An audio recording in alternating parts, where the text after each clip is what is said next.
بتسأل نفسك ليه الفرص مش بتجيلي؟ ليه بحس إن كل حاجة حلوة بتروح لناس تانية وأنا واقف مكاني؟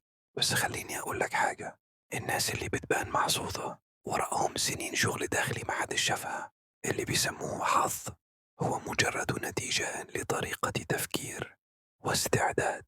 يعني إيه؟ يعني الشخص اللي بيشوف نفسه يستاهل الخير، اللي بيصحى الصبح وعنده نية صافية وعقل مفتوح، بيبدأ يشوف حاجات إحنا بنفوتها، وهو شايف فرصة في كل موقف، شايف إمكانية في كل مشكلة، شايف بداية حتى في اللي الناس بتسميه نهاية. وعارف ليه؟ علشان برمج مخه يصدق إنه يستاهل الخير.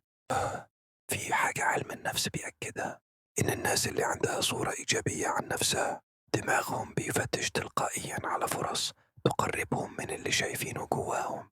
يعني أنت لو شايف نفسك فاشل، مخك هيدور على أي دليل يثبت لك إنك فعلا فاشل.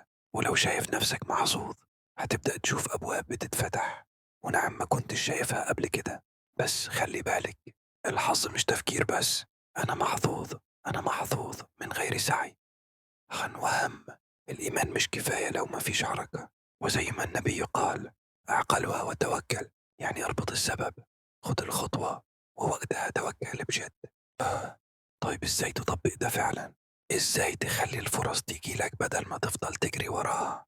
واحد، ابدأ تغير صورتك لنفسك.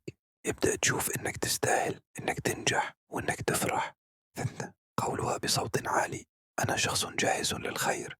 لان لو الفرصة جت وانت من جوه شايف نفسك اقل، هتضيعها.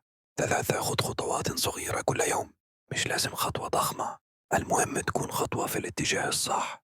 أربعة، لما ربنا يديك افتكر إنك كنت مستعد، مش مفاجأة، دي نتيجة شغل داخلي. وأختمها بكلمة: اللي بيصدق الخير بيعيشه، واللي بيحضر نفسه بيستقبله.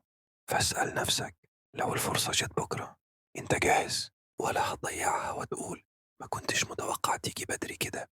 ابدأ النهاردة برسالة لنفسك، بجملة إيجابية، بخطوة بسيطة، وخلي ربنا يسخر لك الخير، لأنك خلاص بقيت جاهز تستقبله.